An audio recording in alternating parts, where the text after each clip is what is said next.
Okay, so there are a few different things that can actually hinder your business from growing. Not only from growing, but from actually slowing down and coming to a complete stop. So in this video, I'm going to give you 10 of the top reasons why I think that bottlenecks can actually close, destroy, eliminate any growth within your business. So with that said, let's get into it. Okay, so what are bottlenecks? First and foremost, bottlenecks. Think of it like this: a bottleneck in your business would be like, if you're on a freeway, right? And it's a 4-lane freeway, and for whatever reason, that freeway gets condensed down to 2 lanes or maybe 1 lane. So it's any point within your business that would cause the progress of your business to slow down or stop, right? It's minimizing your growth. In some cases, it may close off that freeway or your business completely, and then you have to figure out a detour to get around to get over whatever obstacle that is. So now that we know what bottlenecks are, let's go ahead and start with the list. Okay, so coming in at number 10 would be accounting and billing delays. Now, accounting and billing can come on, 2 different sides. There's on your side, or on the business owner side, would be, if you're not able to process payroll on time, or if you forgot to process payroll, or if you don't have all of the information from your employee or from your contractor in order to process payroll, right? So some of the common things you would need is, obviously, routing and account information. They need to have a solid bank account set up so that you're able to actually send off that direct deposit. But on the flip side, on the other side of accounting and billing, is the customer paying you? Are they paying you on time? Not being paid or not being paid on time, guys, that is absolutely that can kill your business, right? So it's very important that you make sure that you're being paid on time. In my business, I've walked away. I recently just walked away. Last month, I walked away from a client who continuously paid us late. Okay, so one, making sure that you're paid. If you're continuously being paid, make sure that you guys implement late fees within the terms and conditions of all of your contracts. And if it gets to the point where it's like, it's not even worth it for us anymore to keep dealing with this customer, go ahead and cut ties and let them know why you're cutting ties. Okay, so number 9 would be optimizing your routes. So what I mean by optimizing your routes is, let's say, for example, you have a total of, let's just keep it simple. You have 3 accounts. You have one account that's next to your office. You have another account that's 30 miles away from your office, and then you have another account that's maybe 20 miles east of your office. Okay, so optimizing your routes. The way that I tell my staff to do is, we want to go the furthest first. We'll go far, and then we'll work our way back. This is the same way, you would clean an account. You start from the corner and work your way out. If you're mopping the floor, you start from the back and work your way, back. You work your way back out. So it's the same concept when it comes to optimizing your routes. There are companies out there. I want to say it's UPS or FedEx, one of those companies.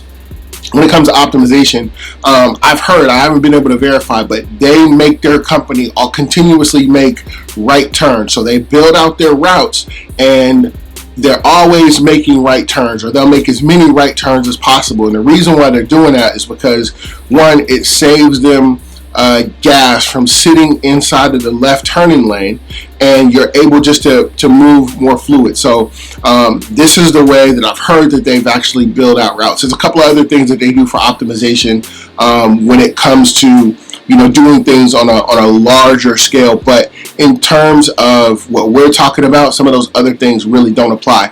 But you definitely want to make sure that you are using the proper route execution in terms of making sure that all of your staff or your workers aren't just out there wasting travel time, wasting gas. You want to get them to where they need to be as quickly as possible and have them move to account more efficiently. Okay, so number 8 would be efficient workflow. When I train all of my staff, or when my staff are trained, we want to train them as efficiently as possible. So a quick example of what I'm talking about in terms of efficiency is, the person who goes in, they'll take out, let's say we're doing, a decent size, let's say it's 15,000 square feet. It's all set up with cubicles, okay? So we're doing 15,000 square feet. I'll have my trash person go through. They're going through each cubicle. They're picking up they're picking up all the trash bags. As they pull the trash can out, and they notice that there's, maybe chips or, wrappers or whatever that's underneath the desk. What I'll have them do is, once they, change the bag, I'll have them take that cubicle chair and I'll have them pull it out noticeably far, so that my vacuum person, when they're coming through, they can see, like, wait a minute, the chair is pushed out. That's an automatic signal to let me know that there's more trash that's under here that we need to go ahead and make sure we vacuum out. These are just small little tips and tricks that I picked up, but you definitely want to make sure that you're using an efficient workflow as you guys are working. This is one of the things that can cause you to, be in an account much, much longer than you actually have to be. Number 7 would be quality control. What are you doing in your company to ensure that your finished product is exactly what you told the customer that it would be when you guys signed on contracts? So quality control would be like, do you have a supervisor on site? If you don't have a supervisor on site, do you have an inspector to come in and check and make sure that all of the things were completed, before that the actual customer gets to work in the following morning or whatever the next work week is? So some of the things that we do to make sure that our quality control is on point and exactly where it needs to be. Just like I was just saying before, when the person is going by, they'll empty out the trash bag or they'll empty the trash can, pull out the trash can, pull out the chair, right?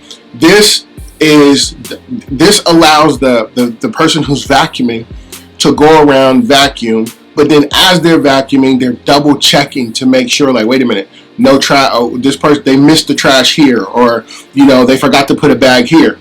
And then once that person goes through, they do all the vacuuming, then I'll have the person who did the trash, I'll have them go back around and double check, do a quick check. They check behind each other, and then I have an inspector come in to make sure that everything is done. In the beginning, you just have to tighten up your process. It can take a little bit of time, but the amount of time that it's going to take is going to get smaller and smaller and smaller. But it's just taking that extra step to make sure that you're delivering the customer the kind of quality that you said that you would at the beginning of the contract. Number 6 is going to be effective communication. In this industry, there's going to be turnover. You're going to have, workers who leave, supervisors who leave. You're going to have, people in certain accounts, right? When I say accounts, like the clients, they're going to switch roles. They're going to switch positions, but the communication has to be consistent. So on our side, one of the things that we do to make sure that our messaging is always the same and it's always consistent is we have a quality set of SOPs. This is our standard operating procedures. I've said this before. It doesn't matter if you are, in New York City or if you're in San Diego, if you're in Chicago. If you go to McDonald's, the number one in all of those cities are going to be the same in, the rest of the cities, and it's going to be consistent. It's only consistent because the messaging is the same clear across the board. So that's one of the things that we do internally to make sure that, our communication is the same, our training is the same, how we, our processes and procedures, all of those things are the same. But then also too, when it comes to speaking to the customer, what methods are you using? Do you have open communication? So, like, some of our customers, have my personal cell phone number. They can call, they can text. Usually they don't, unless there's, an emergency that needs to come up, like, hey, we have a flood. Can you guys not come tonight and come tomorrow instead? Or, hey, Marcus, we're going to be out of town for the next week. We don't necessarily need cleaning. Those types of things. Customers really don't abuse them having my phone number, and I have theirs. I don't abuse that either. If we need to communicate back and forth about, there needs to be more trash cans, or we're low on trash bags, or we need more hand towels, we have a logbook that's on site. We can talk back and forth with each other, through that logbook. So that way, when they come in the next morning, they say, okay, we're running low on this. They'll go ahead and order it. And, the following day, everything will be there where it actually should be, right? We'll have all the supplies that we need. If there's something that we missed, hey, you guys, make sure you pay attention to, the bathroom trash can or this or that. These are just small little pieces that you can add into your business to make sure that communication is consistent across the board. Okay, number 5 in bottlenecks that can slow down your business would be equipment failures or equipment breakdowns. Guys, the best vacuums out for what we do in the commercial space is going to be your backpack vacuums, right? I'm going to go ahead and I will put a link down below. The backpack vacuum, not just any particular backpack vacuum, but I'm going to link the specific one, the actual one that we use.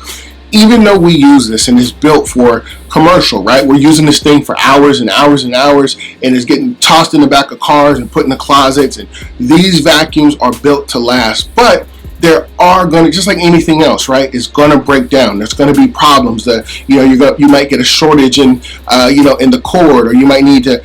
I always have, at least for every vacuum that we have a spare of something else. So we do actually have a spare vacuum that we'll have. Not if we have 5 accounts and there's vacuums in each one, we don't need to have 5 spare vacuums. We'll have 1 or 2 spare vacuums, and if something happens, we can go ahead, issue out the spare so that the work can get done, and we'll get the other one fixed. We make sure we have a couple of extra extension cords on hand, just in case the extension cords fail. Like, all of these things are all man-made; they will fail.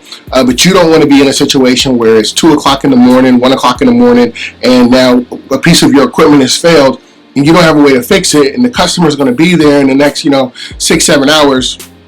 And they're going to come into a dirty place. You want to definitely make sure that you have enough equipment on hand to service the needs of the customer, and then you can worry about the other stuff later. So just make sure that you have reserves of certain things on hand, or at least nearby, where you can go ahead and get to them so that you're able to finish the job.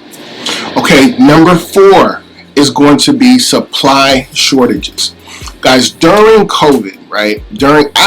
This is prior to COVID, right prior to COVID.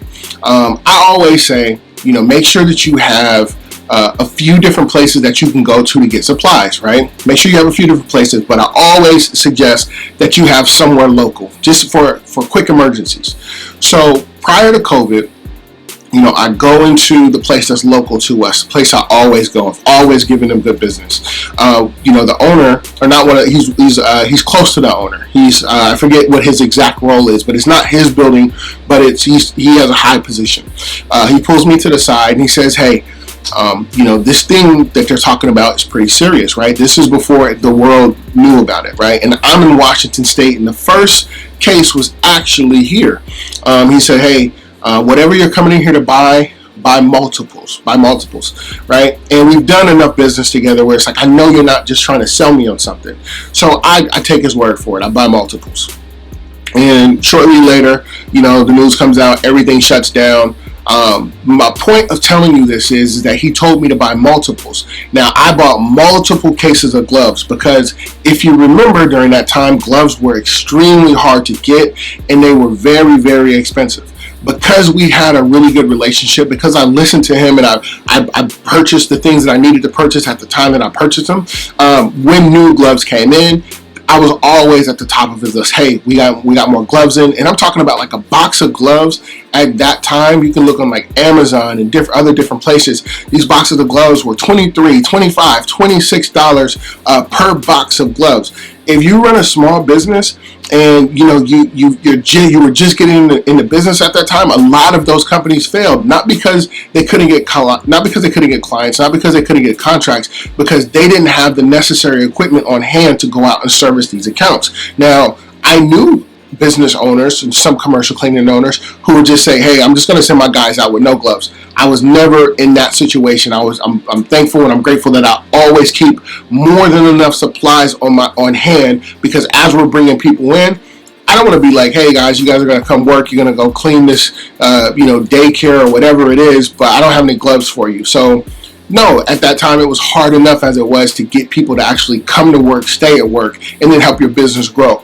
We were just in a fortunate situation where we had enough supplies, we had enough business to not only sustain what we had, but actually to grow. So make sure that you definitely have enough supplies on hand, so if anything ever were to happen in the future, that you are completely covered.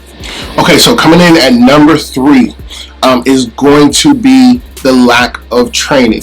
Now, in the beginning, or as I was starting to grow, as I'm starting to develop my company, and I'm trying to figure out ways where I can cut corners, I'll be honest, right? There were places, there were areas where I decided, hey, I don't necessarily need to train this person because they come from a house cleaning background, or they clean hotels during the day, or they used to have their own cleaning business. And what I can tell you is that, that's not just because someone may have cleaning experience does not mean that their cleaning experience is going to be able to translate to your company, and it's going to be, it's going to be consistent with the way that you do things. So what I'm going to say is make sure that you definitely have some training materials to provide. Make sure that you are showing them the way that you do things or the way that your company does things, making sure that the work is consistent, right? It's just like the McDonald's analogy I used earlier. They don't care that someone comes in and they used to work at Burger King or they used to work at some of those other places. This is the way we do things here. We need you to learn the way we do things here, and that because you're here for a job, but our job is to actually keep you employed, but it's to serve our customers, and our customers are used to a certain experience. We want to make sure that we're giving them that experience, whether you're here or not, or whether you decide as the business owner, like, wait a minute, you know what, I'm going to step away for 3 or 4 months, but I need my company to still continuously run. Me and my wife, we want to go on vacation. My company still has to run. My clients still expect the same level of consistency. When you know that your training is good is when you're not hearing complaints from your customers, or when your customers can't tell that you're not so heavily involved in the company. It's one of those things where eventually they'll get an email from you once a month, and it's like, well, wait, things have been going great and I haven't heard from you. How are things, right? This is where, as you begin to, you'll build a different level of relationship with the client. But you have to definitely make sure that your training is on point. Okay, so coming in at number 2 is going to be inefficient scheduling. Look at it from the worker standpoint. If Monday, if this Monday they're working over here, and the next Monday they're working over there, and then this Monday they're working, it's just inconsistent. One of the biggest reasons why I never got into doing residential or doing some of the other things is because I like to be able to draw out my schedule, and I like to be able to give it to my workers so that they know each and every day where they're going to be. Not just each and every day, but they know, like, once my workers come on, this is what your schedule is. We can always add to it or we can take away from it depending on how the workload is for them individually. Okay, so having a solid schedule puts people in the frame of mind where it's like they can get into a routine. I never liked having things inconsistent. I always like to be able to rely on consistency and being able to put my people in buildings that best suited them, best suited me, and that the customer can actually be happy with. And what I found is that having a certain level of consistency allows me to do all of those things without a problem. Okay, so coming in at number 1 in bottlenecks that can actually limit or slow down your commercial cleaning business is going to be having a limited workforce. Guys, like, this is so big. And the reason why I'm saying this is so big because I've made this mistake so many times in the beginning until I finally got things right. Again, like, my biggest thing is just making sure that I can cut you guys' learning curve down as quickly as possible and as efficiently as possible.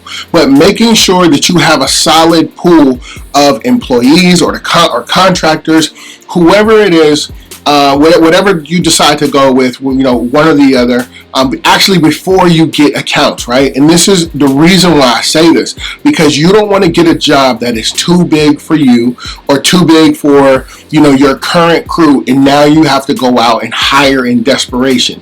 The problem with hiring people in desperation or bringing in subcontractors in desperation is a lot of the times, and this was my mistake, I didn't have the time to vet them the way that I vet people now, right? So I didn't necessarily have the time to make sure, one, that they were a good fit, but also to make sure that they were properly trained, that I was able to leave them in accounts, whether or not I could trust them with keys, like all of these different things. So having a limited workforce, guys, that can really, really slow down the growth. The best way is to always make sure that you have a quality amount of people. I bring in people, I have a solid pool of people before I actually even have the work to give them. Now that doesn't mean that if you can't step in and do some of the work, but if you've reached a point where it's like, hey, I have the minimum amount that it takes for me to run my house, run my life, I'm ready to grow, and I don't necessarily want to continue doing the work, then I'm going to strongly advise you to make sure that you have a quality pool of people that you can actually bring into your company, and that the transition from them getting into your company to actually getting out into the workforce and starting to work, you want that transition to be as smooth as possible. Okay guys, so that is it for today's video. Like I say, in the game of business, spectators are only going to watch hustlers get into the game so they can win. I'm always dropping jewels, but the only way to be in position to pick them up is you have to like, comment, and subscribe. Once again, my name is Marcus Crockett. I'll catch you in the next one. Peace.